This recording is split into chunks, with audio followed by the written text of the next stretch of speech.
Friday evening in Beckley, West Virginia. Hearth Hills sat just off Route 19, glowing with its neon red "Welcome Home" sign as if it could swallow the entire town into warmth and cheer. Inside, the air was thick with clatter and chatter. Birthday songs chanted by servers in aprons, sizzling fajita skillets carried high, toddlers banging crayons against laminated menus. It was chaos, dressed as festivity. I guided my father, Tom, through the crowd toward the booth the host indicated. His gait was still steady for a man pushing 70, but it carried the stiffness of someone who hated being shepherded. My mother, Eileen, followed, her hand resting lightly on the edge of the table when we reached it, eyes darting as if she weren't sure if she was allowed to sit. She wore a hospital bracelet she claimed she'd forgotten to cut off. I had clipped daisies from the roadside on my way over and slid them into a glass of water at the table's center. Her gaze found them first. She smiled faintly, though her fingers worried the bracelet more than they touched the flowers. Before we jump back in, tell us where you're tuning in from. And if this story touches you, make sure you're subscribed, because tomorrow I've saved something extra special for you. "Nice touch," Dad muttered as he slid into the booth. His voice carried that gravel tone I'd grown up under, a tone that said gratitude and criticism were two sides of the same coin. I just nodded, not trusting myself to unpack what he meant. The hostess chirped, "Your server will be right with you," and vanished into the storm of orders. The restaurant manager, a tall black woman with her hair tied back in a no-nonsense bun, dropped by with menus. She introduced herself as Kiana. Her smile was practiced but not unfriendly, the sort of smile that had survived more crises than she cared to count. She glanced at Mom's bracelet but said nothing, only offered the menus and retreated with professional tact. We slid into silence while the restaurant roared around us. My phone buzzed with a message from my sister, Jade. "Be there in 10. Of course she was late, posting Instagram boomerangs of cake pops in the parking lot, while Mom clutched at daisies like they were a lifeline. Eileen suddenly turned toward me, her eyes clearer than they'd been in weeks. "Did you get the blue house keys?" she asked.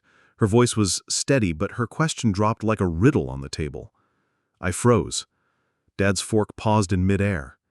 "Eat first, hun," he said quickly, reaching for her hand as though he could smother the words, but Mom's eyes stayed on me, waiting. I offered a nod I hoped would soothe her, even though I had no idea what she meant. Dad pulled a worn envelope from his jacket pocket to check the specials. The flap gaped, and I glimpsed receipts in cash, folded forms, and at the top, a letter with bold black letters across the header, "Notice of Review." My stomach tightened. "Let me grab the bill tonight," I offered softly, trying to break the tension. Dad snapped the envelope shut. "I've got it." "I don't mind. I said I've got it." His voice was low but ironclad, and just like that, I was a boy again, being told to stand down, to let the man handle it. I leaned back, biting down the familiar resentment that bubbled every time he shut me out.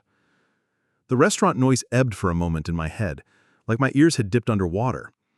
When I looked around, I saw her, a woman at a two-top nearby, short-cropped hair, thin file closed on the table. She wore a neutral suit jacket, but held herself like someone used to authority. Her eyes flicked toward us, steady, professional. When Mom's bracelet caught the light, I saw the woman's decision crystallize. She pushed back her chair and stood. And that's how it started, the celebration that wasn't. She moved with a calm determination, threading through the servers with trays until she stopped at our table. The restaurant hummed, softened. Curiosity magnetized forks and phones in her direction. "Mr. Carter?" she asked, her voice professional, almost kind. She produced a small wallet badge. "Rosa Delgado, Elder Benefits Compliance. May I have a word with you about your wife?" Dad stiffened. The scrape of his chair legs against tile was loud enough to snap heads toward us. "What is this?" he barked. Rosa stayed unshaken, her tone the same as if she were asking the time. "Sir, I just need to confirm identity and residence. Routine field review." She turned the folder slightly, pages inside neatly clipped. The air froze. I felt my chest tighten as if she'd pulled back the curtain on some private shame. My father's hand hovered at the edge of the table, fingers curled, knuckles pale. Then he blurted it. Too fast, too loud. "I don't know this woman." The words cut through the restaurant like broken glass. The chatter dropped to a hush. Forks froze midair. A teenager across the aisle raised his phone higher. My mother blinked, confusion dawning, her lips parting as if she'd been slapped. I couldn't breathe. Betrayal surged in me like fire. After everything, after years of silence, after Mom's decline, after his insistence that he had it under control, this was what he'd been hiding? Pretending she didn't exist? Mom's eyes drifted between us, vacant but searching.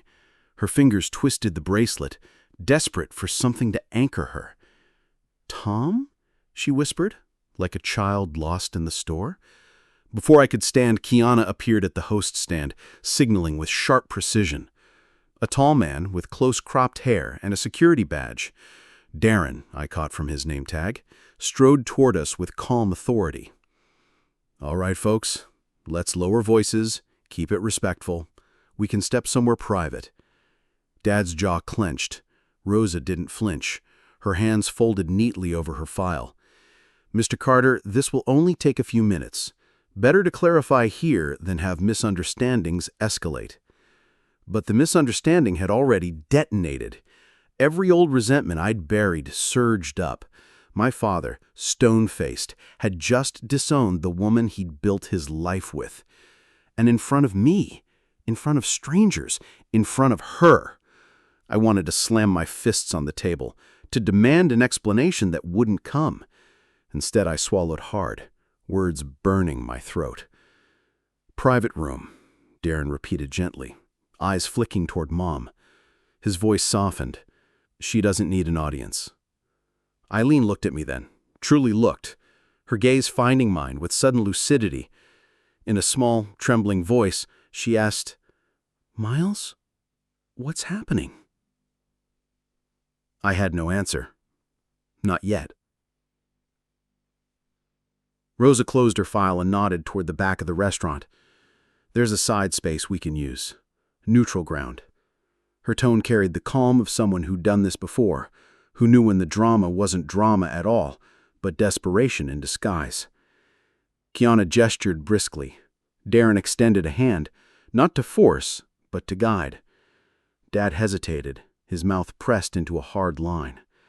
For a second I thought he'd bolt, but finally, with a stiff breath, he pushed himself up. The four of us, Dad, Mom, Rosa, and me, rose in a fragile procession, weaving past gawkers and phone cameras towards the back hallway. Jade's text lit up my phone again. "Where are you guys?" But I couldn't answer. The crowd parted around us, whispers buzzing like static. My father's words echoed in my skull. "I don't know this woman." And yet somehow I knew that was a lie he needed. The truth would come in the back room, under brighter lights. "Sit," I snapped. My patience was gone. For once, Jade did as she was told, sliding into the corner chair, eyes wide but lips pressed tight. Rosa continued, unfazed.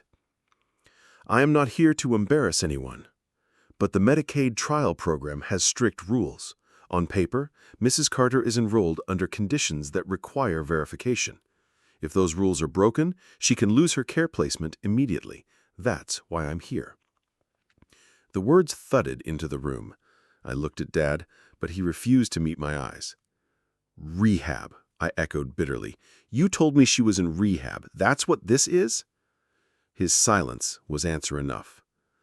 Mom hummed louder, the tune trembling. Telling and preparing this story took us a lot of time, so if you are enjoying it, subscribe to our channel. It means a lot to us. Now back to the story. The truth was trying to claw its way into the open, and I wasn't letting it slip away this time. "Show her," I said, pointing to the envelope in Dad's fist.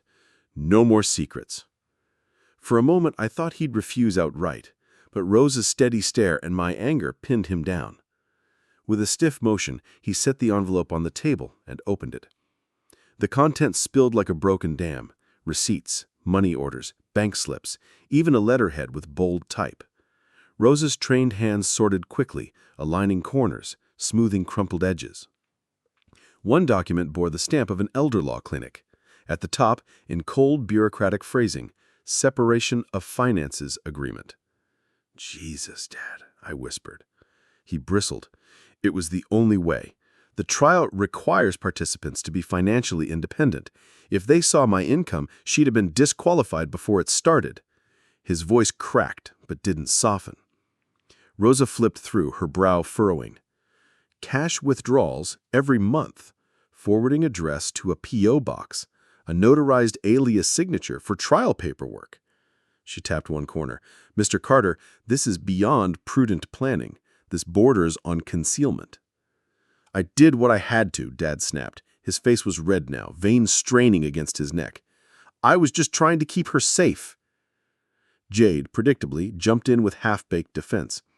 He's just trying to keep Mom cared for, okay? Don't make it sound criminal. It is criminal, Rosa said quietly.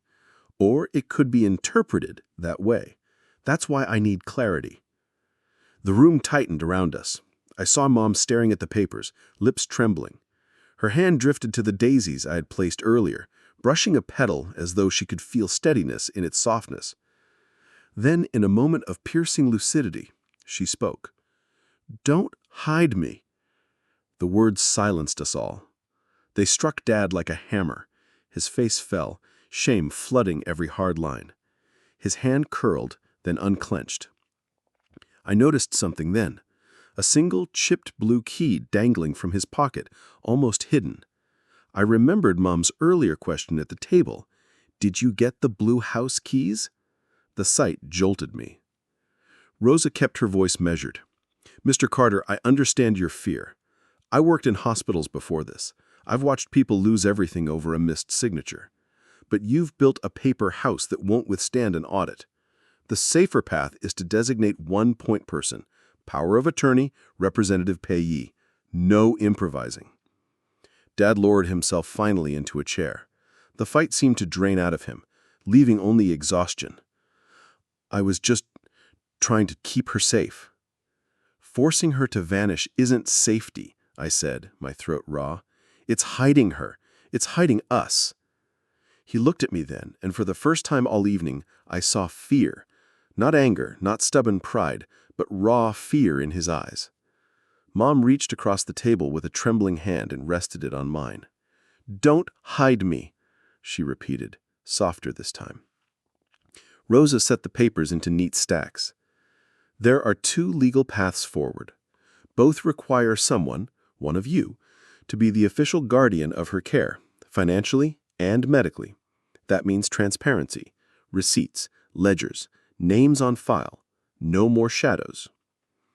The words hung in the fluorescent air like a gavel's echo. Dad stared at the blue key. Jade fidgeted with her phone, uncharacteristically speechless. And me, I realized the burden wasn't just Dad's anymore. The decision was shifting toward me, whether I wanted it or not. Silence pooled in the incident room after Rosa's verdict. Darren slipped out and brought a tray of waters and a promise to keep the hallway clear.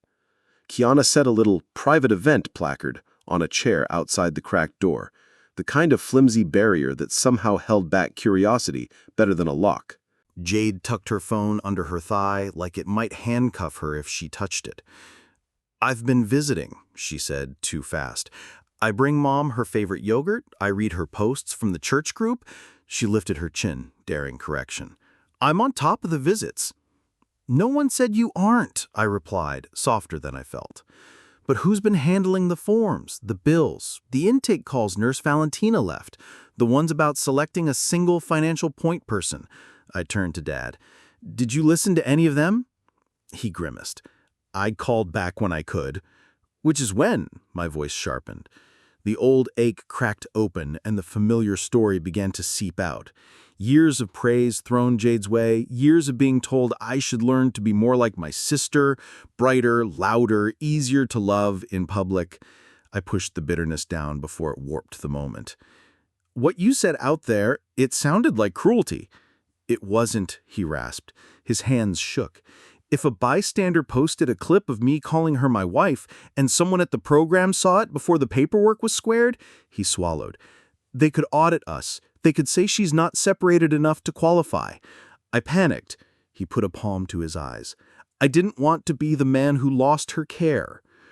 A schoolyard melody trembled from Mom's throat, then broke. "Tom," she said, startlingly clear. "You look tired." He lowered his hand. "I am." My phone buzzed. "Pam, call if you need a spine." I smothered a half smile. I hit speaker and held the phone low on the edge of the table. "Hey," Pam's voice came warm and steady. "I'm not there, so I'll skip opinions. But Miles, ask what love looks like on paper. Get that answer in writing. Then build around that." Rosa tilted her head. "She's not wrong." Another buzz, a voicemail transcript banner. "Nurse Valentina. Urgent. Family must assign one financial lead. Audits are increasing. Please return call." Moments later, my phone rang again, and I answered, and Nurse Valentina's voice came brisk and kind, the way you want a pilot to sound during turbulence. "I'll be brief," she said. "The trial is defending its funding. Any inconsistency becomes a magnet for review. One viral video can complicate an otherwise clean case. I need a single point person today, so I can attach documentation and prevent a stop on services." Dad's jaw hardened at the word viral. Shame prickled my skin on his behalf. "I can be point," I heard myself say, though part of me still wanted to run. The part that had left this town to prove I had worth somewhere else. "If we agree as a family?" I glanced at Dad. He stared at the blue key again, the chipped paint-like sky underneath fingernails. His voice, when it came, was smaller. "I've been carrying this for too long by myself."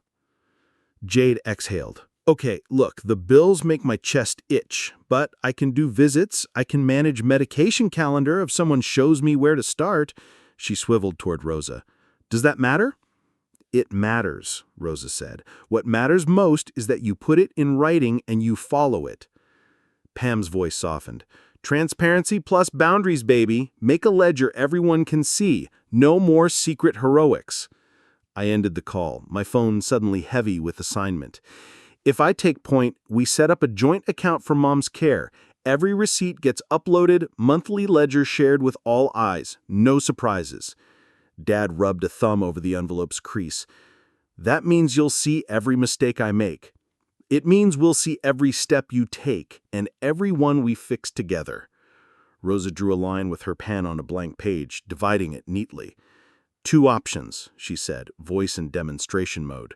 "One, representative payee for benefits only and a healthcare proxy.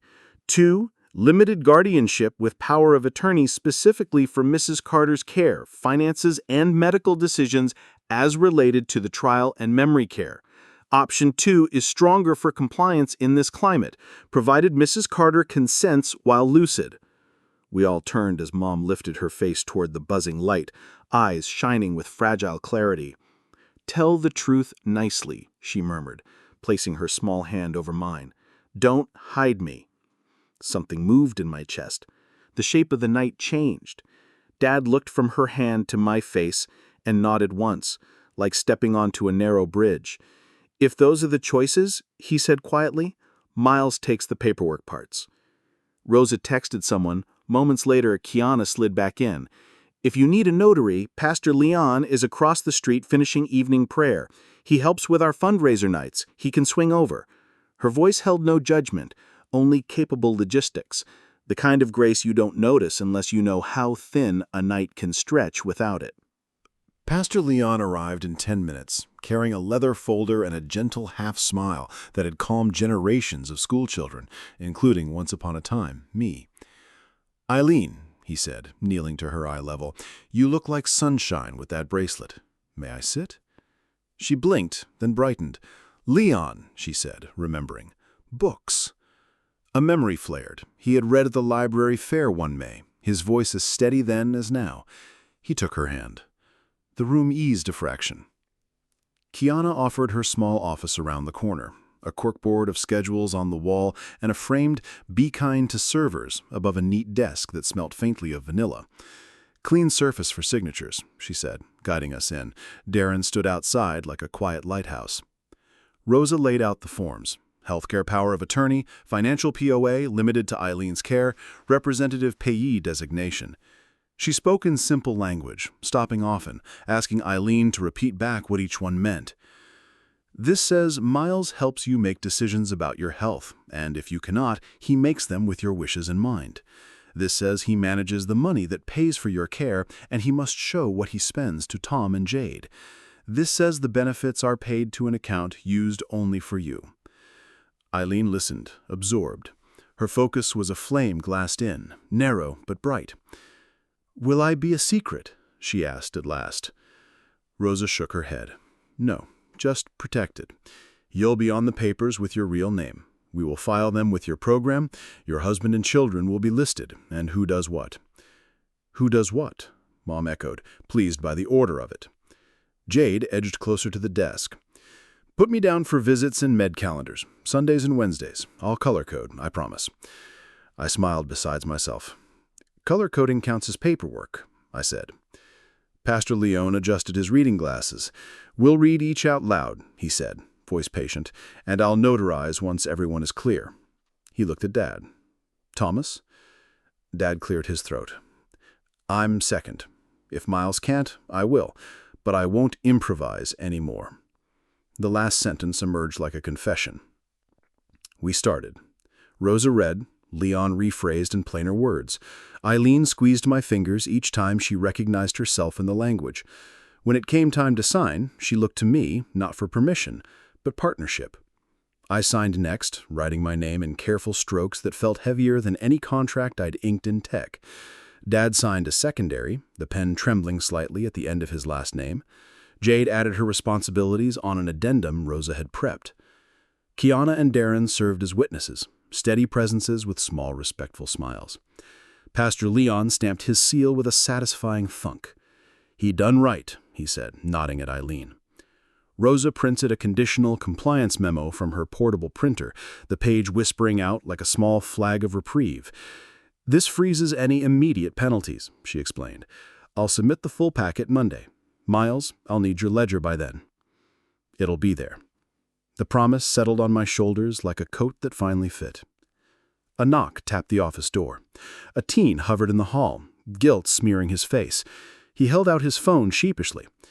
I recorded earlier, the 'I don't know this woman' part. Mr. Security asked me to delete, and I did. Just wanted to say sorry." He offered a paper napkin where he'd scribbled "deleting now" with a timestamp and his handle, a paper piece that meant little and everything. Darren nodded, his calm like ballast. "Appreciate you," he said, and the kids scampered off. We returned to the incident room to gather our things. Dad knelt by Mom's chair. His voice was rough and bare. "I was wrong to make you feel invisible." The words weren't pretty, but they were true, and they were his. Mom lifted the daisies and tucked one stem into her bracelet, a tiny banner of self. "We'll have cake?" she asked, hope making her sound like the woman who used to pack cookies for bake sales. "We will," I said. "Real dinner, too." Rosa slided copies of the signed forms into a folder labeled with Eileen in block letters. She handed it to me, then to Dad. "You're a team now," she said, simply. "Let the paperwork show it." We stepped back into the restaurant. The heat of the dining room, the rise and fall of conversations, the bright jangle of silverware. It all felt different, as if the air around our table had been tuned. The entrees would be lukewarm by now, but it didn't matter. We had something hotter cooling in us, something like anger melted into relief. Dad reached into his pocket, pulled out the blue key, and pressed it into my palm. "No more hiding," he said. I curled my fingers around it. The chipped paint bit my skin just enough to make a promise stick. "All right," Kiana called from the pass, a conspirator smile finding her mouth. "Food's on its way. And I saved a slice of carrot cake. House policy says people who do hard things get dessert." Rosa checked her watch. "I'll see you Monday morning," she said. "Bring the ledger." "I'll bring the truth," I answered, before I could stop myself. Eileen squeezed my hand and, with a glint of mischief I hadn't seen in months, whispered, "Nicely." We sat. And for the first time that night, we were ready to eat what the evening had served. Kiana's office smelled faintly of vanilla candles and printer ink. A corkboard of shift schedules hung beside a framed sign that read, "Be kind to servers." The desk surface gleamed, freshly wiped, as if it were waiting for this exact moment. Pastor Leon placed his leather notary kit on the desk, his movements calm and unhurried. "All right, family," he said, adjusting his glasses. "We'll walk through this slowly. No one rushes. Everyone understands before ink hits paper." Eileen sat upright in her chair, the daisy tucked into her hospital bracelet like a badge. Her eyes flicked between each of us, sharper than they'd been in weeks. "What's happening?" she asked softly. Rosa crouched slightly, bringing her face level with Mom's. "We're setting up guardianship paperwork, Mrs. Carter. That way the people you trust can help you, and the state will recognize it. No secrets, just protection." Mom tilted her head. "Protection, not hiding." "Exactly," Rosa replied. The stack of forms looked deceptively simple. 3 clipped bundles, each no more than a dozen pages. But the weight of them pressed into the air. Rosa read each section aloud, pausing for Pastor Leon to translate into plainer language. "This says Miles helps you make health decisions if you can't. This one says he manages money meant for your care and must keep records. This one says the government pays benefits into an account used only for you." Mom listened intently, repeating key words back. "Money only for me. Records." Her voice steadied. Then she looked directly at Dad. "Thomas, you agree?" He hesitated, his hands twitching in his lap. Finally, he nodded. "Yes, Eileen, I agree." When it came time for signatures, Rosa placed the pen in Mom's hand first. Her fingers trembled, but found the rhythm. She scrawled her name, a little uneven, but legible. She leaned back, satisfied. I signed next. My own name, neat, deliberate. The letters felt heavier than code I'd ever written, heavier than any paycheck. This was the contract of a son stepping into the role his father had resisted sharing. Dad followed, his pen strokes jagged at first. He paused halfway through, staring at the line as if it might swallow him whole. "I should have done this months ago," he murmured. "You're doing it now," Pastor Leon said gently. Finally, Jade scrawled her name on her section, care schedule.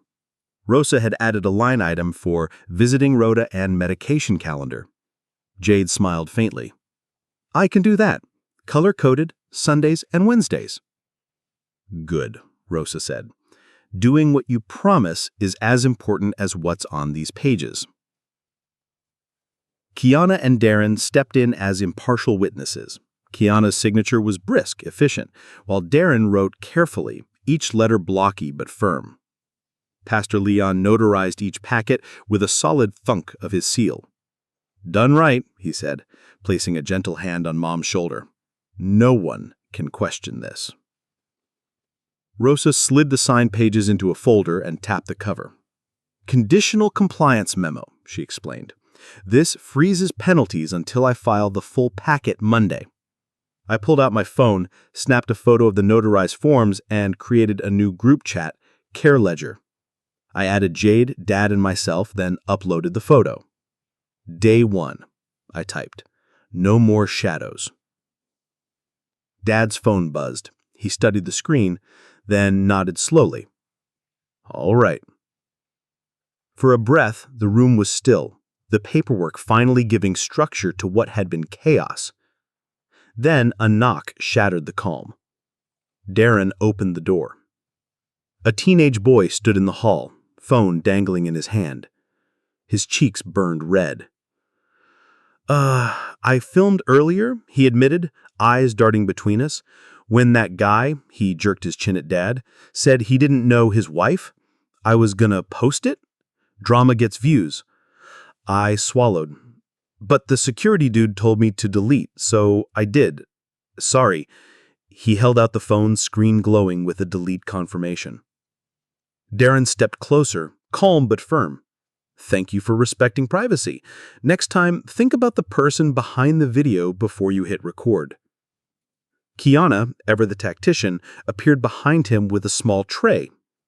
"Tell you what," she said to the kid, "house rule is, people who respect privacy get a free dessert. Take this brownie sundae back to your table, on us." The teen blinked, then nodded gratefully. "Thanks." He disappeared into the dining room, clutching the sundae like a peace treaty. Inside the office, Dad sat heavily, rubbing his face. Christ. All it takes is one clip out there, and she's gone from the program. Mom touched his knee. "Tom," she whispered, "you see me?" His throat worked. Then he met her eyes, tears glistening. "I see you, and I'm sorry. I was wrong to make you feel invisible." The room hushed. Eileen plucked the daisy from her bracelet and tucked it back in, a small gesture of ownership. "Then don't hide me anymore." I looked at Dad, waiting for the old defensiveness, the bark of pride. Instead, he nodded, lips pressed tight. "Rosa, what do we say if anyone else asks, out there in public?" Her answer was crisp. "You say little. Protect privacy. Let the paperwork speak. Transparency doesn't mean broadcasting pain." I took a deep breath and turned to Dad. "Then that's what we'll do. No panic, no lies, just boundaries."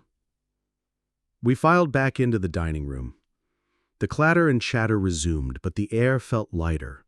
Our table had been reset with steaming plates, food gone lukewarm but still edible. As we slid into the booth, I noticed Jade slipping her phone into her bag without opening the camera app. Progress, however small.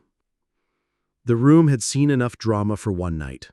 Now it was our turn to reclaim the meal.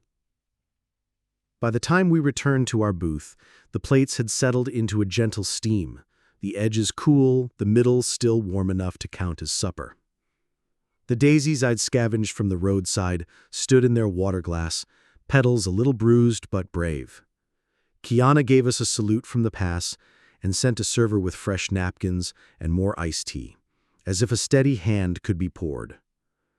We ate without ceremony at first, each of us relearning how to move a fork from plate to mouth. Mom made a soft, pleased sound at her chicken and dumplings, the kind of sound you can only hear if you love the person making it. Jade actually tasted her food instead of photographing it. Dad chewed like a man waking from a long, bad dream. I lifted my glass. I said, "A toast," and felt my voice find a steadiness that had eluded me all night. When I was 9, Mom labeled every hardcover in the school library because she said, "No one should lose track of what matters if it has a name." Tonight, we put names on things, not to trap them, to care for them. Mom looked up, eyes bright. "Labels aren't love," she said, recalling the words as if she'd just shelved them. "But they help us love right." I nodded. "Exactly." Jade checked the time and opened her calendar. "Okay," she said, half to herself, half to us. "Visits Sundays and Wednesdays. I'll call Nurse Valentina Monday morning at 9 and set reminders. I'll bring yogurt, peach and vanilla, and that lavender lotion she likes." Her thumbs danced as she blocked out notifications. "No skipping. If I have to trade, I'll ask here." She flashed the care ledger chat. "In writing." "Good," I said. It came out gentler than I expected. Dad swallowed and reached into his pocket. The blue key slid into the light between us. Up close, you could see the streaks where someone had tried to scrape away paint and left sky-colored scars. He placed it in my palm. "P.O. Box. No more hiding mail. You open it." The small weight of it felt larger than the envelope had. "Thank you," I said. I meant it. My phone buzzed, and I swiped to answer. Pam's face filled the screen, hair piled in a lazy bun, eyes soft. "Hey, warriors, am I allowed at the table?" Mom beamed, leaning closer. "This is the one who tells Miles to breathe," she announced, proud of the phrasing. Pam laughed. "Guilty."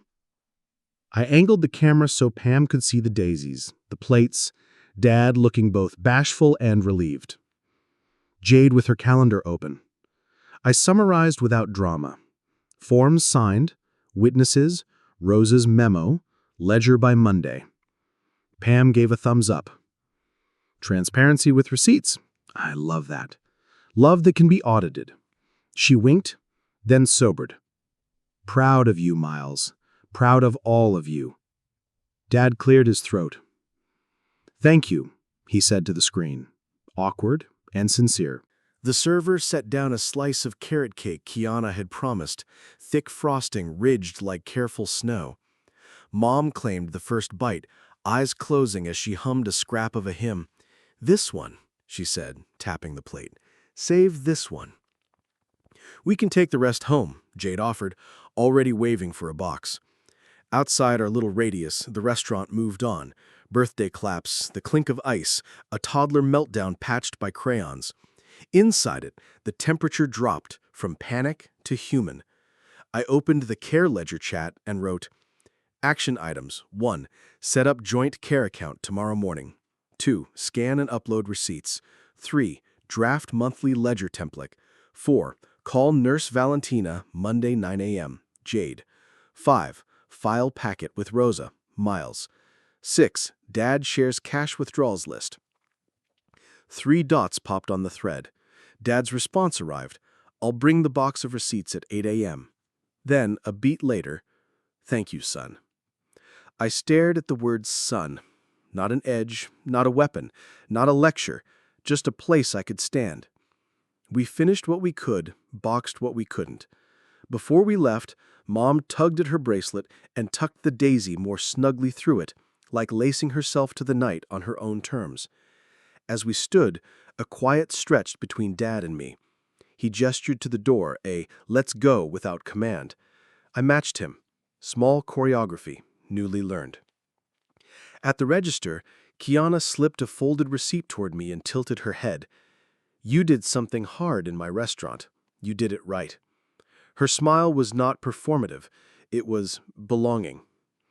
I thanked it for the room and the cake. Everyone deserves a private room when the world tries to watch, she replied, then added, Bring your ledger Monday. I'll save you a booth near the outlet. We stepped into the night. Route 19 hummed, headlights smearing into pale ribbons. The sign over the door murmured, Welcome home, and for the first time since I'd driven in from out of town, I wanted to believe it. Saturday dawned with the thin blue of a copier light. At my kitchen table, I fed the first stack of receipts through a scanner that chirped like a patient bird. File names appeared on my laptop in chronological order. Eileen Care 01, Eileen Care 02, the bones of a new story. The ledger spreadsheet opened on a blank tab, Cells Waiting. I titled it Care Ledger Master and set columns.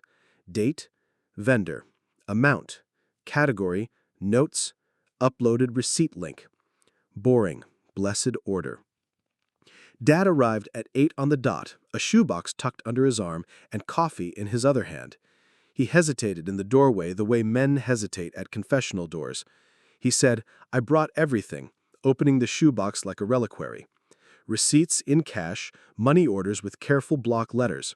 A yellowed note from the elder law clinic, dog-eared from being read too many times in a parked truck. We sorted without commentary. Every slip found a row. I watched Dad read the categories as if they were foreign, and then slowly, familiar. Medication, facility fee, transportation, incidentals. When he reached incidentals, he almost smiled. He said, That's where the daisies go. That's where the daisies go, I echoed, and typed daisies, Hearth Hills 912 in notes. By late morning, the shoebox was empty and the ledger full of little black numbers that, together, resembled a pulse. I invited Rosa and Nurse Valentina to the shared folder, wrote a clean summary on the cover sheet, and attached the scanned POA. Pam looked over my shoulder and squeezed the back of my neck once. She murmured, paperwork that loves. I breathed. Sunday afternoon, Jade texted a photo from the facility garden. Mom in a sun hat, misting the leaves of a rack of tired geraniums. Jade's caption read, "Sunday visit complete. Meds given, chart signed. Next up, Wednesday." No filters, no hashtags, just the work. Pastor Leon sent a message with a small photo of the notarized copies lined in a row, his stamp visible like a quiet drumbeat. Filed at church office for backup. Call anytime. I added his number to a tab labeled Guardrails. Monday morning, the fluorescent hallway of the memory care facility smelled faintly of lemon cleaner and oatmeal. Dad and I stood at the intake desk, and for once he didn't block my view with his body or his voice. The clerk asked, "Who's the financial point person?" And Dad turned his head toward me without shame. "He is," he said. "Miles Carter." I handed over the folder like a passport. The clerk flipped through the forms, checked the notary seal, and scanned the memo from Rosa. "It looks good," she said. "We'll update the chart." Nurse Valentina appeared, her smile precise. "Thank you," she said. "This will make my life and Eileen's life easier. One number to call, one ledger to audit. Less time on hold, more time in care." Dad exhaled, a sound somewhere between a sigh and a prayer. We followed her down a corridor, humming with muted TV, the wheel-soft whisper of carts, the low murmur of staff who'd learned how to speak in restful tones. We found Mom in a sunlit room with a puzzle of farm animals half assembled. She looked up, the light finding her face. For a blink, clarity burned bright. "Boys," she said, as if we were back in the kitchen and someone had just set down breakfast. We sat. I answered questions when the intake aide asked them, not because Dad couldn't, but because this was the new choreography we'd chosen. Dad nodded, added dates when I stumbled, corrected nothing that wasn't necessary. Team, not test. When the forms were done and the clipboard reclaimed, we walked Mom to the doorway. On the porch, the air smelled like damp wood and distant rain. A single daisy, ragged from weather, trembled in a pot by the rail. I plucked it gently and tucked it behind Mom's ear. She giggled, a tiny sound from a younger year. "You told the truth nicely," she whispered, her voice clear enough to cross the short distance between us without getting lost. "I'm trying," I said. She patted my cheek, then Dad's. The aide wheeled her back inside as she hummed the schoolyard tune, a brighter thread in it now. Less tremor, more song. That evening, back home, the care ledger pinged. "Rosa. Received and filed. Compliance noted. Keep uploading. You're on the right side of the line." Nurse Valentina followed. "Thank you for a single-point person. Care plan updated. See you Wednesday, Jade." On Dad's refrigerator, a small rectangle of blue tape held an empty space where the P.O. box reminder used to live. He peeled it off, balled it in his palm, and tossed it into the trash with a tiny, satisfied snort. "Ugly thing," he said. "Gone," I agreed. We drove past Hearth Hills that night, not to eat, but to mark the place where the old story cracked and the new one was signed into being. The side door eased shut behind a busser taking out recycling, a mundane thud you could miss if you weren't listening. We listened. The sound was small. It was also a door closing on secrecy. The road back to town opened like a ledger with clean columns. We had numbers to add, visits to keep, calls to make. We had a mother to see, not hide. We had a key, blue and chipped, turning in a lock we were finally willing to share. Love, I thought, watching the dashed lines flick by, is sometimes nothing more glamorous than good paperwork, witnessed. And when it is, you can breathe inside it. You can live there.